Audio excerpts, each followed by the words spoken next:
பார்த்ததுண்டா இந்த நாடு பார்த்ததுண்டா நாடு பார்த்ததுண்டா இந்த நாடு பார்த்ததுண்டா. பச்சை தமிழ நேர்களே, சமீபத்தில் கள்ளக்குறிச்சியில நடந்த அந்த கள்ளச்சாராய மரணத்துல இதுவரைக்கும் 70 பேர் உயிரிழந்திருக்கிறாங்க. இன்னும் நிறைய பேர் ஆஸ்பத்திரியில சிகிச்சையில் இருக்கிறாங்க. இதுல ஒரு 150 பேருக்கு மேற்பட்டவங்க சிகிச்சை முடிஞ்சு வீட்டுக்கு போயிட்டாங்க. இதை பத்தி தான் இப்ப பார்க்க போறோம். அதற்கு முன்னாடி நேத்து உத்தரப்பிரதேச மாநிலத்துல கித்ராஸ் மாவட்டத்துல புல்ராய் என்ற கிராமத்துல ஒரு ஆன்மீக சொற்பொழிவு நடைபெற்றது. அதுல ஆயிரக்கணக்கான மக்கள், பெண்கள், ஆண்கள், குழந்தைகள் நிறைய பேர் கலந்திருக்காங்க. அதுல கூட்ட நெரிசல்ல சிக்கி ஒரு 116 பேர் உயிரிழந்திருக்கிறாங்க. அந்த உயிரிழந்தவங்களுக்காக நம்முடைய பச்சை தமிழன் சார்பாக ஒரு இரங்கல், ஒரு அஞ்சலி செலுத்திக்கிடுவோம். இப்ப கள்ளக்குறிச்சி மேட்டருக்கு வருவோம். இந்த கள்ளக்குறிச்சியில இந்த நடந்த சம்பவத்துக்கு சிபிசிஐடி விசாரணை வேணும்னு சொல்லி சிபிசிஐடி விசாரணை நடந்துட்டு இருக்கு. அவங்க அறிக்கையில என்ன சொல்றாங்கன்னா, இது கள்ளச்சாராயம் இல்ல, மெத்தனால் கலந்த நீர் அப்படிங்கிற மாதிரி ஒரு அறிக்கையை சப்மிட் பண்ணிருக்காங்க. மெத்தனால் கலந்த நீர்னா என்ன? மெத்தனால வாங்கிட்டு அதுல தண்ணியை ஊத்தி கலக்கி கொடுத்துட்டாங்களா? அதுதான் மெத்தனால் கலந்த நீர்னு சொல்றாங்களா? கள்ளச்சாராயம் அதை இவங்க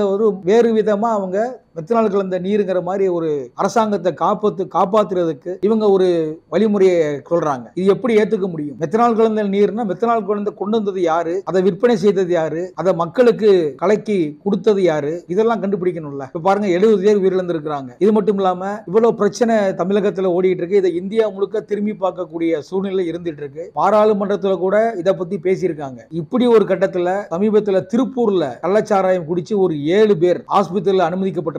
அதுல 5 பேருடைய நிலைமை ரொம்ப கவலைக்கிடமா இருக்குன்னு சொல்றாங்க. ஒருத்தருக்கு கண் பார்வை முழுக்க போச்சு. இப்ப தமிழ்நாட்டில் என்ன நடக்குது? கள்ளச்சாராயம் குடிச்சு 70 பேர் உயிரிழந்து ஒரு பரபரப்பான ஒரு சூழ்நிலை போயிட்டு இருக்கும் போது காவல்துறையும் சரி, அரசாங்கம் சரி, எல்லாருமே அதை கண்டிச்சு அதுக்கு யாரு இதை பண்ணாங்க ஒரு பரபரப்பான சூழ்நிலை போயிட்டு இருக்க கட்டத்துல பக்கத்து மாவட்டம் திருப்பூர் மாவட்டத்துல இப்ப இந்த சம்பவம் நடந்திருக்கு. இது திருப்பூர்ல மட்டுமா நிற்கும்? அடுத்தது தூத்துக்குடிக்கு வரலாம், திருநெல்வேலிக்கு வரலாம், விருதுநகருக்கு வரலாம், மதுரைக்கு வரலாம். அரசு என்ன செய்து கொண்டிருக்கிறது? இதுதான் மக்களுடைய கேள்வியா இருக்கு. இன்னைக்கு அந்த 70 பேருடைய குடும்பத்துல ஒரு 55 தாய்மார்கள் விதவையா இருக்கிறாங்க. எத்தனை குழந்தைகள் தந்தையை இழந்து, தாயை இழந்து பரிதவிச்சிட்டு இருக்காங்க. இதே நிலைமை மற்ற மாவட்டங்களுக்கும் உள்ள பெற்றோர்களுக்கு வரணுமா, குழந்தைகளுக்கு வரணுமா? அது அரசு ஏன் அதை கண்டுக்கிறது இல்ல? இதுல வேற அமைச்சர் துரைமுருகன், நீர்வளத்துறை அமைச்சர், இத்தனைக்கும் மூத்த அமைச்சர், அவர் என்ன சொல்றாரு? சட்டசபையில பேசுறாரு. ஏதோ அவங்களுக்குள்ள உட்கார்ந்து பேசுற மாதிரி ஜாலியா, நக்கலா, கிண்டலா. டாஸ்மார்க் விற்கிற சரக்குல கிக் இல்லையா, போதை சரியா அவங்களுக்கு ஏறலையா, அதனாலதான் அவங்க கள்ளச்சாராயத்தை தேடி போறாங்க. அப்ப கள்ளச்சாராயத்தை விற்கிறது நீங்க தான் ஒத்துக்கிறீங்களா?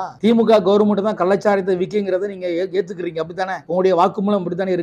அதையும் சட்டசபையில பதிவு பண்றீங்க. டாஸ்மார்க்ல கிக் இல்லன்னா அப்ப அந்த சரக்கையை விக்கிறீங்க, இழுத்து மூட வேண்டியதானே? உங்க கட்சியை சேர்ந்த இவங்க தானே அது ஆலையை நடத்திட்டு இருக்காங்க, சாராய ஆலையை. அதை நீங்க அவங்ககிட்ட கேள்வி கேட்க வேண்டியதானே? உங்களுடைய சரக்கு தானே இங்க வருது. நீ இதுல சரியான ஒரு ஆல்கஹால் கொடுத்தீங்கன்னா அவன் ஏன் அங்க போறான்? விலையும் ஏத்திட்டீங்க. அவன் 200 ரூபாய் சம்பாதிக்கிறவன் அந்த 200 ரூபாய் கொண்டு டாஸ்மாக் கடையில் கொடுத்துட்டான்னா அப்புறம் வீட்டுக்கு இடத்தை கொண்டு போவான். அதனாலதான் அவன் ஒரு 60 ரூபாய் சிம்பிளா முடிச்சிடலான்னு சாராயத்தை தேடி போறான். நீங்க என்னன்னா நக்கலா, ஒரு பரிதாபம் இல்லாம குழந்தைகள் இப்படி இருக்குத, 55 தாய்மார்கள் கணவனை இழந்திருக்காங்களே, அது கூட உங்களுக்கு நினைப்பு இல்லாம சாராயத்துல டாஸ்மார்க்ல கிக் இல்லங்கிறீங்க. அப்ப நீங்க என்னதான் நினைச்சிட்டு இருக்கீங்க? மக்கள் என்ன செஞ்சாலும் நம்ம ஏத்துக்கிடுவாங்கன்னு நினைச்சிட்டு இருக்கீங்களா? 26ல இதுக்கு சரியான பாடம் புகட்டுவாங்க. எல்லா மக்கள் தயாரா தான் இருக்காங்க. நீங்க நாடாளுமன்றத்துல 40க்கு 40 ஜெயிச்ச உடனே ஒரு இருமாப்புல இருக்காதீங்க. அது உங்களுக்கு விழுந்த ஓட்டு அல்ல, பிரதமர் நரேந்திர மோடிக்கு எதிராக விழுந்த ஓட்டு. அப்படிதான் எல்லாரும் சொல்றாங்க, அரசியல் ஆர்வலர்கள் அதான் சொல்றாங்க. நீங்க என்னமோ 40 நாங்களே ஜெயிச்சிட்டோங்கிற ஒரு மிதப்புல இருக்காதீங்க. இதுக்கு 2026க்கு மக்கள் உங்களுக்கு சரியான ஒரு பாடம் புகட்டுவாங்க. அதை நீங்க பார்க்க தான் போறீங்க. நிச்சயமா நடக்கும். இந்த டாஸ்மார்க்கு பதிலா இந்த கள்ளச்சாராயத்துக்கு பதில் தான் நம்ம அண்ணாமலை அவர்களும், சீமான் அவர்களும், என்ஆர் தனபாலன் அவர்களும் கல்ல தடையை நீக்குங்க, அது கல்லுக்கு உரிமை கொடுங்க, அந்த பனைமுறை தொழிலாளர்களே கல் இறக்கி விற்பனை செய்வதற்கு அனுமதி கொடுங்க அப்படிங்கிற மாதிரிலாம் கோரிக்கையை வைக்கிறாங்க. அந்த கோரிக்கையை நீங்க பரிசீலனை பண்ணலாமே, அதையும் செய்ய மாட்டேங்கிறீங்க. இன்னைக்கு கல்லு ஒரு உணவுப் பொருள். இந்திய அரசியலமைப்பு சட்டமைப்பை சொல்லுது. 47 என்ன சொல்றாங்க? கல்லு உணவுப் பொருள், உணவுல இருக்கிற ஊட்டச்சத்துக்கள் பூரா கல்ல இருக்குது அப்படின்னு சொல்றாங்க. இன்னைக்கு சாதாரண வீட்டுல இருக்கிற மாவு, தயிர், அதுல 2% ஆல்கஹால் இருக்கு. அதே மாதிரி கல்லுல 2 to 4% ஆல்கஹால் தான் இருக்கு. அதனால இது ஒரு பெரிய போதைப் பொருள்லாம் கிடையாது. இன்னைக்கு அந்த உணவுப் பொருள் என்னென்ன சத்துக்கள் இருக்கோ அதே சத்துக்கள் கல்லுல இருக்கு. ஆனா அதே சத்து பிராந்தியிலயோ, விஸ்கிலையோ, ரம்முலையோ, வோட்காலையோ கிடையாது, பீர்லயும் கிடையாது. அது உடல்நலத்துக்கு ஒரு தீங்கு விளைவிக்கக்கூடியது. அதை ஊக்குவிச்சு நீங்க அரசாங்கத்துல கடை நடத்திட்டு இருக்கீங்க. ஆனா ஒரு உணவுப் பொருளாக விளங்கக்கூடிய கல்ல தடை நீக்கி வச்சிருக்கீங்க. இதே இது ஆந்திராலேயோ, கேரளாலேயோ அங்கெல்லாம் கல்லு வித்துட்டு தானே இருக்காங்க, அங்க தடை இல்ல.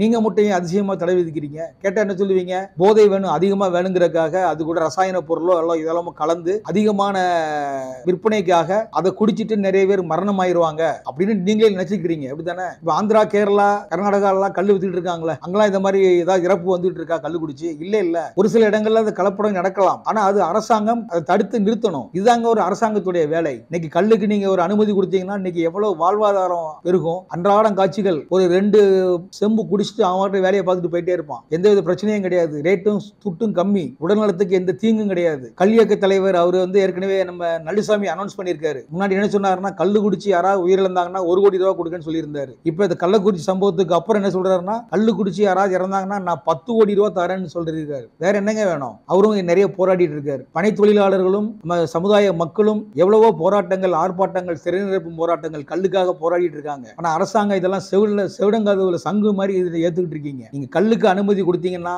மக்கள் உங்களை தலை வச்சு கொண்டாடுவாங்க. மக்கள்லாம் எல்லாத்தையும் சொல்லல, இந்த சாராய பிரியர்கள் இருக்காங்க இல்லையா, அன்றாடம் காட்சிகள், அவங்க எல்லாம் உங்களை தலைமையடிச்சு கொண்டாடுவாங்க. நீங்க இதை அனுமதி கொடுக்கலன்னா 2026 நீங்க தகுந்த ஒரு பதிலடி உங்களுக்கு கிடைக்கும். கள்ளக்குறிச்சியில இவ்வளவு பெரிய மேட்டர் அசம்பாவிதம் நடந்திருக்கு, இவ்வளவு உயிர் போயிருக்கு. மேடைக்கு மேடை திமுகவுக்கு முட்டு கொடுக்கக்கூடிய சத்யராஜ் எங்க போனாரு? அவருடைய திமுக ஆட்சியில தான் இப்போ ஒரு 70 பேர் மரணம் அடைஞ்சிருக்காங்க கள்ளச்சாராயம் சாப்பிட்டு. அதை பத்தி ஒரு வார்த்தை கூட கண்டிக்கல, ஒரு வார்த்தையை ஒரு அறிக்கை விடல, எந்த மேடையும் அதை பத்தி பேசல. அதே மாதிரி நடிகர் பிரகாஷ்ராஜ் அவரு என்ன சொல்லுவாருன்னா, எந்தெந்த மாநிலத்துல ஆளுங்கட்சி தவறு பண்ண அதை சுட்டி காட்டுறதான் என்னுடைய வேலை அப்படின்னு ஒரு நேர்காணல சொல்லியிருக்காரு. என்ன சொல்றாருன்னா, நேர்காணல் கேட்பாங்க, நீங்க ஏதோ அரசியல் கட்சி ஆரம்பிக்கிற என்ன இருக்கான்னு கேட்கும்போது, எனக்கு அந்த அரசியல் கட்சி ஆரம்பிக்கிற எண்ணமே கிடையாது. ஆனால் ஆளுங்கிற கட்சி ஏதாவது தவறு செய்தால் அதை சுட்டி காட்டக்கூடிய கடமை எனக்கு இருக்கு. அது எந்த மாநிலம் தட்டி கேட்பேன் சொல்லியிருக்காரு. தமிழ்நாட்டில் 70 பேர் இறந்திருக்காங்க. மிஸ்டர் பிரகாஷ்ராஜ் எங்க போயிட்டீங்க? இது யாரோட தவறு? தமிழக அரசுடைய தவறு தானே? ஏன் நீங்க கண்டிக்கல? ஒரு அறிக்கை விட்டீங்களா? இல்ல ஒரு வீடியோ பதிவு விடுவீங்களா? அதே வரல. காரணம் என்ன? பிரதமர் மோடியை எதிர்க்கிறீங்க, வாழ்த்துக்கள், வரவேற்கிறோம். அதே மாதிரி தமிழ்நாட்டில் இருக்கிற தவற சுட்டி காட்டணும்ல. ஒரு பிரஸ் மீட்ல அமைச்சர் சேகர் பக்கத்துல உட்கார்ந்து திமுக நல்ல ஆட்சி, முதல்வர் நல்ல ஆட்சி பண்றாரு, சொல்லுங்க சொல்றேன் அப்படின்னு கேட்டுட்டு அமைச்சர் சொல்றத கிளிப்பில மாதிரி கேட்டுட்டு சொல்றீங்க. இதே நீங்க கண்டிக்கல. சித்தார்த் நடிகர் ஆகுனா எதுனாலும் உடனே ஒரு பிரச்சனை கிளப்புவார், உடனே ஒரு அறிக்கை விடுவாரு, இல்ல நேரில் பேசுவாரு. அவரு எங்க போனாருன்னே தெரியல. அதே மாதிரி கோமகன் பாடகர் கடந்த ஆட்சியில இதே டாஸ்மார்க் கடைக்காக என்ன பாட்டு பண்ணாரு எல்லாம் தெரியும் உங்களுக்கு, நீங்க பார்த்திருப்பீங்க. அவரும் இப்ப வாயை மூடிட்டு எங்க இருக்காருன்னே தெரியல. ஒரு வரி பாடலாமா? அவர் இப்பயும் பயம், எல்லாருமே பயந்து ஒதுங்கி இருக்கிறாங்க. இதுல திமுக கூட்டணியில் இருக்கக்கூடிய கூட்டணி கட்சிகள் எல்லாம் வாய் மூடி மௌனம் காக்குறாங்க. திருமாவளவன் அறிக்கை விட்டாரு, நான் ஆர்ப்பாட்டம் பண்ண போறேன்னாரு. அதே மாதிரி காங்கிரஸ் கட்சிக்காரங்க சொன்னாங்க, கம்யூனிஸ்ட் கட்சிக்காரங்க சொன்னாங்க. சும்மா கண் துடைப்புக்கு என்னமோ கவர்மெண்ட் எதிர்க்கிற மாதிரி எதிர்த்து பண்ணிட்டாங்க. திருமாவளவன் ஒருபடி மேலே போய் செப்டம்பர் மாசம் பெரியாருடைய பிறந்த நாள் அன்னைக்கு நான் மிகப்பெரிய ஒரு 5000 பெண்களை திரட்டி இந்த சாராய கடைக்கு, டாஸ்மார்க் கடைக்கு எதிராக நான் கண்டிப்பா போராட்டம் நடத்துவேன் அப்படிங்கிற மாதிரி அனௌன்ஸ் பண்ணியிருக்காரு. அதை கொஞ்சம் வரவேற்கத்தக்கதான், அது